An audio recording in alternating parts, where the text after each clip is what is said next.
ये आग्रह करने आया हूं। आज की तारीख में बड़ी बड़ी शक्तियां, बड़ी बड़ी ताकतें डरती हैं हम लोगों से।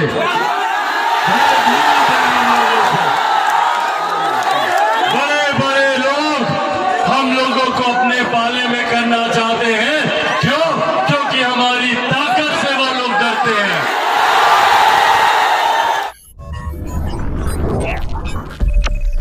नमस्कार, आप देख रहे हैं ब्रेकिंग बिहार। चिराग पासवान जिस प्रकार से लोकप्रिय हो रहे हैं, उनकी लोकप्रियता को बिहार में खास करके नकारा नहीं जा सकता है।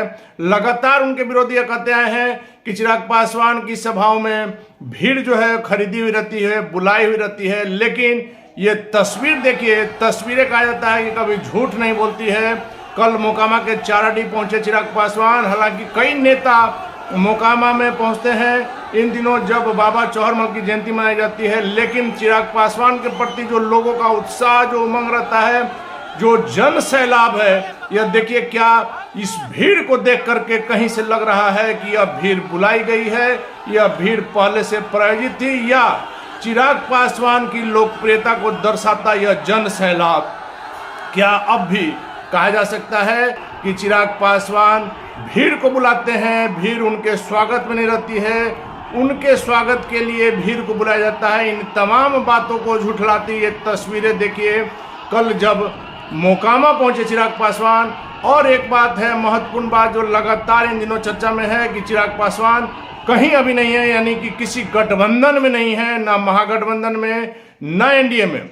वैसे में निश्चित तौर पर बिहार में एक लालू प्रसाद यादव ऐसे नेता माने जाते हैं, जहां तक हमारी समझ है, कि अपने वोटों को कहीं से कहीं ट्रांसफर करा सकते हैं। वैसे में चिराग पासवान एक दूसरे नेता हैं जो अपना वोट बैंक जहां चाहे वहां ट्रांसफर करा सकते हैं। इन दिनों एक और बातें चल रही है कि चिराग पासवान अगला लोकसभा चुनाव 2024 का जमुई से लड़ेंगे या हाजीपुर से लड़ेंगे। कल जब इन सवालों को किया पत्रकार साथियों ने, तो चिराग पासवान ने साफ तौर पर कहा कि जमुई मेरा कर्म क्षेत्र रहा है और हाजीपुर मेरे पिताजी स्वर्गीय रामविलास पासवान का कर्म क्षेत्र रहा है। वैसे में मैं हाजीपुर को भी नहीं छोड़ सकता हूं। वैसे में इन बातों के फिर से एक बार से कयास लगना शुरू हो गए हैं कि हाजीपुर से इस बार चिराग पासवान लड़ सकते हैं। और निश्चित तौर पर चिराग पासवान या एनडीए में जाए या महागठबंधन में, लेकिन जिस दल में जाएंगे उसका महत्व बढ़ जाएगा, उसका वोट बैंक बढ़ जाएगा।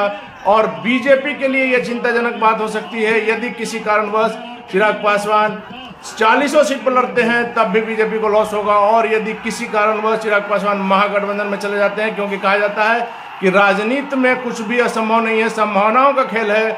वैसे में यदि चिराग पासवान लोकसभा चुनाव में महागठबंधन की तरफ चले जाते हैं, तो बीजेपी के लिए बिहार में निश्चित ही एक बड़ी चिंता का विषय होगी। लेकिन फिलहाल आप देखिए किस प्रकार से चिराग पासवान मोकामा के चाराडी पहुंचे हैं और यह जन सैलाब के बीच पहुंचने के बाद चिराग पासवान का उत्साह भी दुगना हो गया है।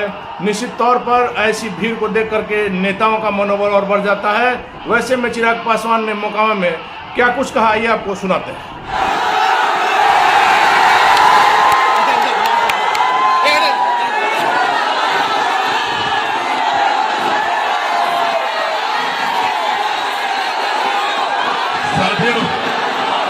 पिछले 2 साल मेरे लिए, मेरे परिवार के लिए कितने कठिन रहे हैं, यह आप लोगों को बताने की जरूरत नहीं है। आप सब लोगों ने देखा कि इन 2 सालों में मेरे पिता, मेरे नेता आदरणीय रामविलास पासवान जी के निधन के बाद आप सब लोगों ने देखा कि किस तरीके से मुझे और मेरे परिवार को समाप्त करने की साजिश रची गई। बड़ी बड़ी शक्तियों ने प्रयास किया चिराग पासवान के वजूद को मिटाने का। बड़ी बड़ी ताकतें एक साथ हुई चिराग पासवान को खत्म करने के लिए। और दुख तो इस बात का कि जब दूसरों ने धोखा दिया तो उसमें उनका साथ मेरे अपनों ने भी दिया, मुझे समाप्त करने के लिए, मेरे परिवार को समाप्त करने के लिए। पर ऐसे में आप लोगों ने मेरा साथ दिया। जहां परिवार के कुछ सदस्यों ने अपने आशीर्वाद के हाथ मेरे सर से अदा दिए, तो मेरे चाचा, मेरे दादा, मेरी चाची, मेरी बहन, मेरी साथी, मेरी बहन बनकर आप सब लोगों ने मेरा भाई बनकर मेरा साथ दिया।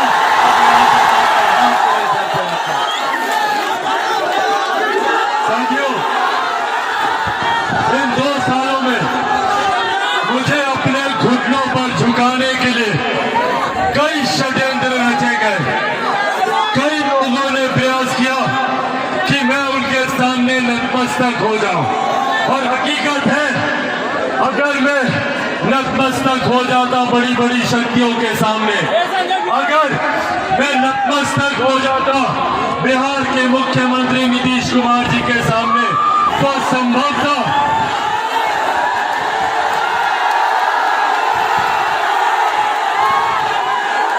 अगर मैं नतमस्तक हो जाता तो अपना व्यक्तिगत विकास जरूर कर लेता।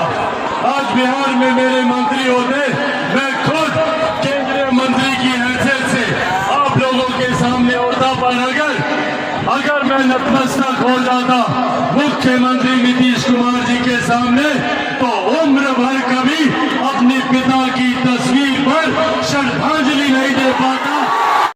दलित को महादलित कर हम लोगों को अकेला छोड़ने का काम किया, ये सोच मुख्यमंत्री नीतीश कुमार जी की है। साथियों, आज यह आग्रह करने आया हूं, आज की तारीख में बड़ी बड़ी शक्तियां, बड़ी बड़ी ताकतें डरती हैं हम लोगों से।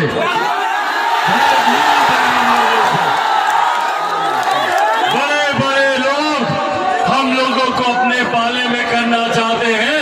क्यों? क्योंकि हमारी ताकत से वो लोग डरते हैं। उनको पता है आने वाली तारीख में किसी को भी अपना राजनीतिक अस्तित्व बचाना है तो बिना हम लोगों के साथ के कोई आगे नहीं बढ़ सकता। और यही ताकत है हम लोगों की, इसी ताकत को हम लोग को बना के रखना है। लोग प्रयास करें हम लोगों में मतभेद पैदा करने का, लोग प्रयास करें हम लोगों की एकता को तोड़ने का। साथियों, मेरे नेता, मेरे पिता आदरणीय रामविलास पासवान जी और हम लोगों के साथ धोखा करने वालों को कभी नहीं भूलना है। जिन लोगों ने हम लोग के साथ धोखा किया उन लोगों को सबक सिखाना है, सिखाएंगे ना? उन लोगों को बताना है भैया, जिन लोगों ने हम लोगों की पीठ में छुरा भोगने का काम किया, उन लोगों को जवाब देना है। साथियों, एक ईमानदार सोच के साथ अपने पिता के अधूरे सपनों को पूरा करने निकला हूं। मेरे पिता आदरणीय रामविलास पासवान जी के जाने के बाद सब लोगों ने सोचा कि चिराग पासवान अब अकेला हो गया। सब लोगों ने चिराग पासवान को तोड़ने के लिए हर संभव प्रयास किया। उन लोगों ने हर कोशिश की, पर चिराग पासवान के पास ना तो कोई केस मुकदमा है, ना आय से ज्यादा संपत्ति है, तो कैसे तोड़ेंगे लोग चिराग पासवान को? तो चिराग पासवान को तोड़ने के लिए इन लोगों ने मेरे परिवार को तोड़ा, ये सोचकर कि चिराग पासवान टूट जाएगा। नहीं टूटा चिराग पासवान। इन लोगों ने मेरी पार्टी को तोड़ा, ये सोचकर कि चिराग पासवान टूट जाएगा। वो लोग भूल जाते हैं कि चिराग पासवान शेर का बेटा है, पासवान का बेटा है। साथियों, ना टूटने वाला हूं, ना झुकने वाला हूं, और डरता तो भैया मैं किसी से नहीं हूं। जितनी ताकत आजमानी है मुझे तोड़ने के लिए, आजमा के देख ले मुख्यमंत्री नीतीश कुमार जी, आजमा है सारी ताकत। पर बिहार को फर्स्ट और बिहारियों को फर्स्ट बनाने के लक्ष्य के साथ निकला हूं। जब तक बिहार को विकसित राज्य नहीं बना लूंगा, तब तक मैं भी चैन की सांस नहीं लूंगा।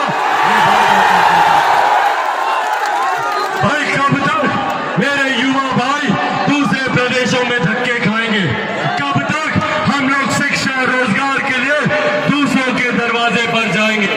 मैंने आज तक कभी नहीं सुना कि कोई बंबई का लड़का या लड़की बिहार आता हो शिक्षा के लिए। आप लोगों ने सुना क्या? कोई दिल्ली का लड़का लड़की बिहार आए रोजगार के लिए?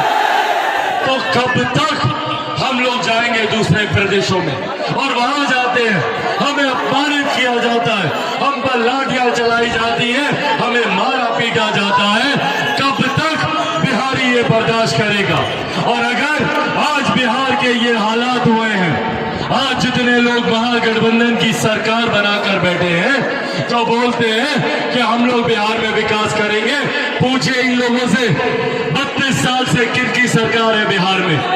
32 साल से यही लोग सत्ता में बैठे हुए हैं और पिछले 2 दशक से मुख्यमंत्री नीतीश कुमार जी सत्ता में बैठे हैं। तो अगर आज बिहार बर्बादी की पहुंचा है तो इसके जिम्मेदार कौन है? कौन है? कौन है?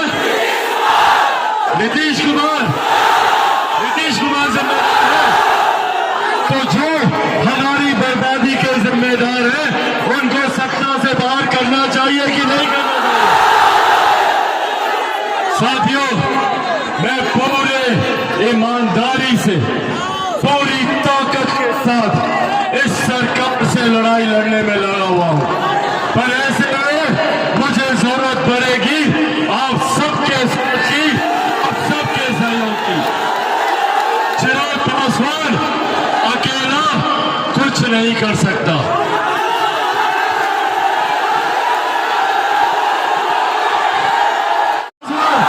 बनेंगे चिराग पासवान, बनेंगे चिराग पासवान, बनेंगे चिराग पासवान, बनेंगे चिराग पासवान। साथियों, यही साथ है, यही साथ है जो आने वाले दिनों में हम लोग को हमारे अधिकार दिलवाएगा। यही ताकत है जो बिहार से भ्रष्टाचारी सरकार को हटाकर बिहार में बिहार फर्स्ट और बिहारी फर्स्ट की सरकार बनाए। साथियों,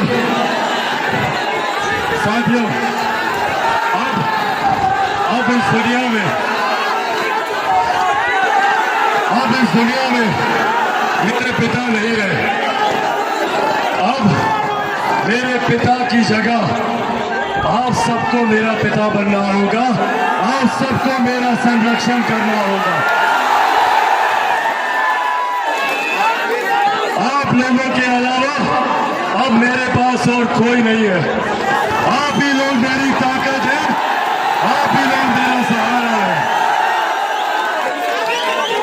ये वादा आप लोगों से जरूर करता हूं कि जितने सपने मेरे नेता मेरे पिता ने देखे, जितने सपने हमारे बुजुर्गों ने देखे, जितने सपने मेरे युवा साथी अपने बेहतर भविष्य के लिए देखते हैं, एक एक सपने को मैं पूरा करूंगा। ये वादा आप लोगों से करके जाता हूं, ये वादा आप लोगों से करके जाता हूं। पर बदले में गांव-गांव, घर-घर तक बिहार फर्स्ट, बिहारी फर्स्ट का संदेश पहुंचना चाहिए और ये बताना चाहिए कौन हम लोगों के साथ खड़ा है। आज की तारीख में जो सरकार सत्ता में बैठी है, उन लोगों ने हमारा दमन, हमारा उत्पीड़न करने के अलावा और कुछ नहीं किया। आज की तारीख में सबसे ज्यादा हत्याएं बिहार में हो रही हैं और उसमें सबसे ज्यादा हम ही लोगों के घर परिवार के लोग हैं जिनको चुन चुनकर मौत के घाट उतारा जा रहा है। कभी चौकीदारों को, कभी हमारे लड़के लड़कियों को, कभी छोटी छोटी बच्चियों के साथ दुष्कर्म कर उनके शव को गली नाले में फेंका जा रहा है। इसके खिलाफ हम सबको एकजुट होना होगा, ये संकल्प आज होता है। साथियों, जब तक ये दमनकारी सरकार मुंह तोड़ जवाब देना है इस बार के चुनाव में, इस बार के चुनाव में इन लोगों को दिखा देना है हम लोग को बता देना है कि क्या ताकत है हम लोग की। और जिस दिन हम लोग सत्ता में आएंगे, सही मायनों में हमारे नेता आदरणीय रामविलास पासवान जी के सपनों का प्रदेश बनेगा। ये न किसी को शिक्षा के लिए बाहर जाना होगा, न किसी को रोजगार के लिए बाहर जाना होगा, न हमारे बुजुर्गों को स्वास्थ्य लाभ के लिए बाहर जाना होगा, न हमारे बच्चे बच्चियों को दूसरी जगहों पे रहकर शिक्षा करनी होगी। ये वादा आज आप लोगों से करके जाता हूँ। पर हाँ, जाते जाते ये संकल्प भी मैं आप सबसे चाहता हूँ, ये संकल्प आप सबसे चाहता हूँ। आज जब हम लोग वीर बाबा चौहानमल की धरती पर मौजूद हैं, आज जब उनके जयंती समारोह में हम लोग मौजूद हैं, तो आइए मुट्ठी बांधकर ये संकल्प लें कि जब तक इस भ्रष्टाचारी सरकार को नहीं उठा देंगे, तब तक हम। तो आपने देखा चिराग पासवान उत्साह से लबरेज या भीड़ देख करके, और हर साल चिराग पासवान जब जाते हैं मुकामात तो यह भीड़ वैसे ही रहती है, बल्कि हर साल भीड़ बढ़ जा रही है। और वैसे में चिराग पासवान निश्चित तौर पर यह माना जा सकता है कि उन्होंने कभी जाति पाति की बात नहीं की है, पूरे बिहारियों की बात करते हैं। लेकिन पासवान वोट बैंक निश्चित तौर पर पूरी तरह से चिराग पासवान के साथ है। ये तस्वीरें बता रही हैं बिहार की राजनीति में चिराग पासवान को लेकर के आगे क्या कुछ होगा, यह देखना काफी दिलचस्प होगा। फिलहाल आप बने रहें ब्रेकिंग बिहार के साथ।